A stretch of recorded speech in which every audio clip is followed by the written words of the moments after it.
მოგესალმებით კიდევ ერთხელ თქვენ უყურებთ კურიერს 10 საათზე მე ანუკა კინკლაძე ვარ.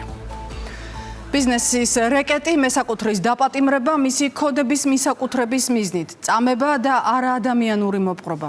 ამ წუთებში პარლამენტში დროებითი საგამოძიებო კომისიის მორიგის ხდომა იწყება.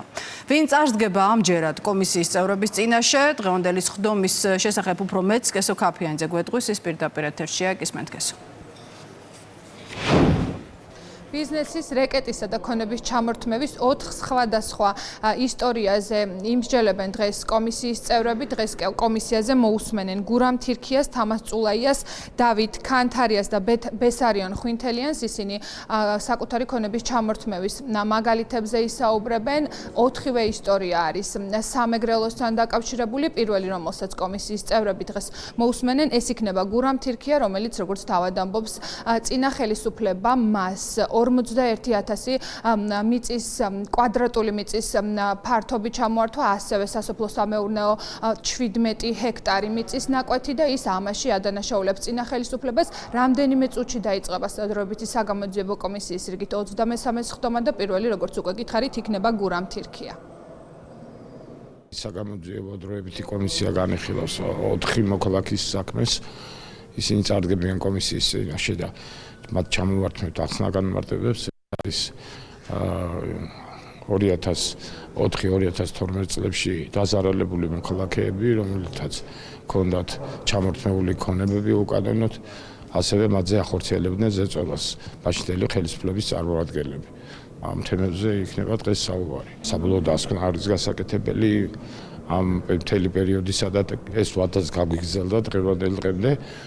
თუ რას აკეთებდა მაშინდელი ხელისუფლება საქართველოს მოქალაქეების წინააღმდეგ. საკანონმდებლო ორგანოში დროებითი საგამოძიებო კომისიის ხდომა რამდენიმე წუთში დაიწყება. აქამდე კომისიამ 22 ხდომა ჩაატარა და ჯამში 75-მდე პირს მოусმინა, მათ შორის 40-ზე მეტ დაზარალებულს. მადლობა კესო, ეს კესო ქაფიანიძე იყო. რამდენიმე ობიექტზე, სადაც სავარაუდოდ ეგრეთ წოდებული კოლ-ცენტრები იყო განთავსებული, ფინანსთა სამინისტროს საგამოძიებო სამსახურმა ჩხრეკა ჩაატარა. ერთ-ერთ მისამართზე იმყოფებოდა რუსთავი 2-ის გადამღები ჯგუფის. ჩხრეკის დროს შენობაში იყვნენ დაწესებულების თანამშრომლები და უფლებადამცველი. ადვოკატის განმარტებით საგამოძიებო მოქმედებები სარეკლამო კომპანიაში მიმდინარეობდა. სხვა დეტალებზე მას არ უსაუბრია. ფინანსთა სამინისტროს საგამოძიებო სამსახურის ცნობით, საგამოძიებო მოქმედებები უწყება შესაძლო დანაშაულებრივი ეგრეთ წოდებული კოლ-ცენტრების ფუნქციონირებას დაკავშირებით თბილისსა და ერთ-ერთ რეგიონში ოპერატიული ინფორმაციის საფუძველზე ჩაატარა. გამოძიება სისხლის სამართლის კოდექსის ერთდროულად 4 მუხლით მიმდინარეობს.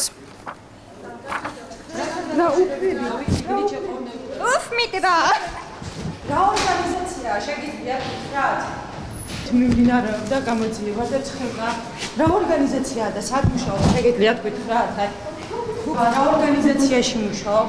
რასთან დაკავშირებით მიმდინარეობდა ცხება?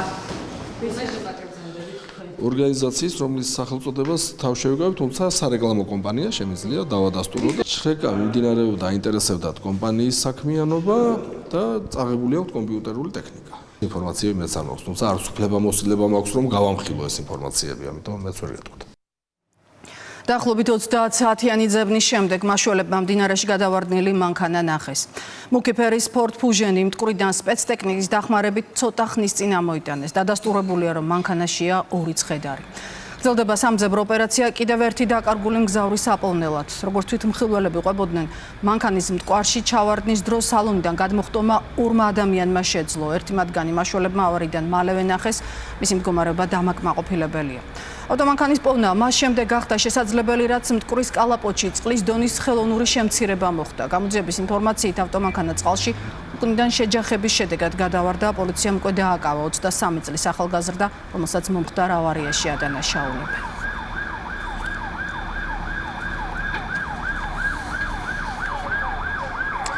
მტკვარზე წყლის დაწევის შედეგად მაშველებმა წყალში ნახეს კიდევ ერთი ცხედარი. ექსპერტიზის შედეგად დადგინდა, რომ დაღუპული 21 წლის აიტაჯ მამედოვა. გარდაბნის მუნიციპალიტეტის სოფელ ქოსალის მკვიდრს 1 აპრილიდან ეძებდნენ. გავრცელებული ინფორმაციით გოგონა მტკვარში მშვიდობის ხიდიდან 1 აპრილის ღამით გადავარდა. ჩვენ აბსოლუტურად ღია ვართ შეერთებულ შტატებთან სტრატეგიული პარტნიორობის განახლებისთვის. სამის შესახებ საქართველოს მთავრობის მეთაურმა იმედი ლაევის ეთერში განაცხადა. ირაკლი გობახიძის განმარტებით ეს განახლება დამოკიდებულია იმაზე, თუ ვინ გაიმარჯვებს პრეზიდენტ ტრამპსა და Deep State შორის ორთაბრძოლაში. პრემიერმა ხაზგასმით აღნიშნა ისიც, რომ ბოლომდე დაიცავს ქვეყნის ეროვნულ ინტერესებს. ჩვენ ვართ მოლოდინის რეჟიმში, როგორც მოგეხსენებათ, მე გარდა წერილებისა საჯარო განცხადებებიც გავაკეთე იმასთან დაკავშირებით, რომ ჩვენ ვართ აბსოლუტურად ღია სტრატეგიული პარტნიორობის განახლებისთვის, თან გვინდა რომ ეს იყოს ხელშესახები სტრატეგიული პარტნიორობა და არა ზოგადი, როგორც მანამდე ვიყავით მიჩეული და თან მზად ვართ, რომ კონკრეტული გზამკვლევი დავადგინოთ ორივე ქვეყნისთვის, სადაც იქნება ასახული სარგებელი, როგორც საქართველოსთვის, ასევე ამერიკის შეერთებული შტატებისთვის. ამისთვის ვართ მზად, თუმცა ამასთან დაკავშირებით თქვენ იცით, რომ ჯერჯერობით პასუხს აყუნებენ. ამიტომ გადავწყვეტეთ სწორედ ღია წერილის გავრცელება. ღია წერილში არის დეტალურად გაშლილი ჩვენი არგუმენტები ყველაფერთან დაკავშირებით და გამოხატულია ჩვენი გაგვირება იმის შესახებ, რომ რეალურად აქამდე ისმის სტუმილი იმ ფონზე როდესაც ჩანს აშკარა ღირებულებითი თანხმედრა. ჩვენი საზოგადოებისთვის, ჩვენი ქვეყნისთვის არის მნიშვნელოვანი სტრატეგიული პარტნიორობის განახლება ამერიკის შეერთებულ შტატებთან და ეს იქნება დამოკიდებული თავიდან ბოლომდე იმაზე, თუ ვინ გაიმარჯვებს ამ ორთაბრძოლაში პრეზიდენტ ტრამპსა და Deep State-ს შორის. ჩვენ დავიტოვოთ იმედი, რომ გაიმარჯვებს პრეზიდენტი ტრამპი, თუმცა ჩვენ ყველა სცენარისთვის ვართ მზად, ჩვენ ბოლომდე დავიცავთ, რა თქმა უნდა, ჩვენს ეროვნულ ინტერესებს. საქართველოს პარლამენტის მიერ მეგობარი აქტის პასუხად მიღებულ სპეციალურ განცხადებას მნიშვნელოვნად მიიჩნევს მმართველი გუნდი. ქართულ ოცნებაში განმარტავენ, რომ ამ განცხადებით ყველა სრულ ბრალდებას შესაბამისი პასუხი გაეცა. შეერთებული შტატების წარმომადგენელთა პალატის მიერ მიღებული აქტის საპასუხოდ 11 გვერდისგან შემდგარი განცხადება ქართულმა კანონმდებლებმა ერთხმად გუშინ დაამტკიცეს. მაშინ მეგობარი აქტი უაღრესად მტრულად არის შეფასებული. დოკუმენტში საუბარია Deep State-ზე, რომელიც საქართველოში დემოკრატიისთვის ძირის გამოთხრას ცდილობს. ჩვენ უპასუხეთ დეტალურად ყველა იმ საკითხს და პრობლემას, რომელიც იყო აქცი დაყენებული, გახსოვთ თქვენ საუბარი იყო დემოკრატიის უკუსლაზე, თუმცა ფაქტების აპირისპიროს მეტყველებს, ასევე საუბარი იყო ევროინტეგრაციის შეჩერებაზე და აქ ჩვენ ხაზგასმით ვნახეთ ყველა ის ნაბიჯი, რომელიც საქართველოს ევროკავშირთან მიმართებაში გადაწყდა სწორედ ქართული ოცნების ხელისუფლებაში ყოფნის დროს გაკეთდა და ასევე ყველაზე მნიშვნელოვანი ურთიერთობა სხვა სახელმწიფოებთან, აქაც ჩვენ ნათლად დავანახეთ რა არის ჩვენი სახელმწიფოს პრიორიტეტები, რა არის ჩვენი საგარეო პრიორიტეტი. საერთაშორისო ინვესტორების ჯგუფთან შეხვედრა ლონდონში. საქართველოს ეროვნული ბანკის პრეზიდენტმა და ფინანსთა მინისტრმა ინვესტორებს საქართველოს ეკონომიკური მდგომარეობა გააცნეს. აქცენტი ქვეყნის სტაბილურ მაკროეკონომიკურ და ჯანსაღ გარემოზე გაკეთდა. შეხვედრა EBRD-ის ყოველწლიური ფორუმის ფარგლებში ამერიკის ბანკის ორგანიზებით შედგა. შეიკრიბნენ ინვესტორები, ვინც დაინტერესებულია საქართველოში ფასიანი ქაღალდების შეძენით, ინვესტირებით და მათ გავაცანით ჩვენი მაკროეკონომიკური გარემო განსაკუთრებით მნიშვნელოვანია და მიმზიდველია მათთვის სტაბილური მაკროეკონომიკური ვითარება, რაც საქართველოში არის, მაღალი თითქმის ორნიშნა ეკონომიკური ზრდის ფონზე დაბალი ინფლაცია, ძალიან ისეთი ეფექტური ეკონომიკური და მათ შორის მონეტარული პოლიტიკა, რაზეც ჩვენ ვესაუბრებოდით. სტამბოლში უკრაინისა და რუსეთის მომლაპარაკებელი ჯგუფების შეხვედრა 1 საათში დოლმაბაღჩეს სასახლეში დაიწყება. აღნიშნული სასახლე უკრაინის ომთან დაკავშირებით მოლაპარაკებებს უკვე მეორედ უმასპინძლებს. შეხვედრა დახურულ კარს მიღმა ჩაივლის. რუსეთის დელეგაციას პუტინის თანაშემწე ვლადიმერ მედინსკი ხელმძღვანელობს. თურქეთში კრემლის ინტერესებს ასევე წარმოადგენენ რუსეთის საგარეო საქმეთა მინისტრის მოადგილე, შეიარაღებული ძალების გენშტაბის მთავარი სამმართველოს უფროსი და თავდაცვის მინისტრის მოადგილე. რაც შეეხება უკრაინის დელეგაციას, ოფიციალურ განცხადება ზელენსკის ადმინისტრაციის შემადგენლობასთან დაკავშირებით არ გავრცელებია, თუმცა არსებული ინფორმაციით შეხვედრას დაესწრებიან პრეზიდენტის ოფისის ხელმძღვანელი, თავდაცვის მინისტრი და ზელენსკის დიპლომატიური მრჩეველი. ამავე დროს უკვე ანკარაში იმყოფება საგარეო საქმეთა მინისტრიც უკრაინის ანდრეი სიბიგა. თურქეთის დედაქალაქში მას შეხვდა ამერიკის შეერთებული შტატების სახელმწიფო მდივანი. მარკო რუბიო თურქეთში ნატოს საგარეო საქმეთა მინისტრების არაფორმალურ შეხვედრაზე დასასწრებად ჩავიდა, სადაც რუსეთ-უკრაინის ომის დასრულების საკითხი განიხილება. რუბიოსთან ერთად ამერიკის დელეგაციას რუსეთ-უკრაინის მოლაპარაკებებზე დააკვირდება ტრამპის მომლაპარაკებელი სტივ ვიტკოფი და გენერალი კიტ კელოგი. როიტერი წერს, რომ ტრამპი, რომელიც არ გამორიცხავდა მოლაპარაკებებზე სტამბოლში ჩასვლას, თურქეთში აღარ ჩადის. დიდი ალბათობით ეს გადაწყვეტილება პუტინს უკავშირდება, რომელიც პირადად მოლაპარაკებაში არ მონაწილეობს. შეხვედრასთან დაკავშირებით ექსკლუზიური ინფორმაციას ავრცელებს Washington Post-ი. ორმა დიპლომატმა გამოცემას უთხრა, რომ ზელენსკი იმედგაცრუებული იყო პოტენციური მოლაპარაკებების გარშემო განვითარებული სიტუაციით და შეხვედრაზე უარის თქმა უნდოდა. თუმცა ამერიკულმა და ევროპულმა მხარემ ის პირდაპირ მოლაპარაკებების აუცილებლობაში დაარწმუნა.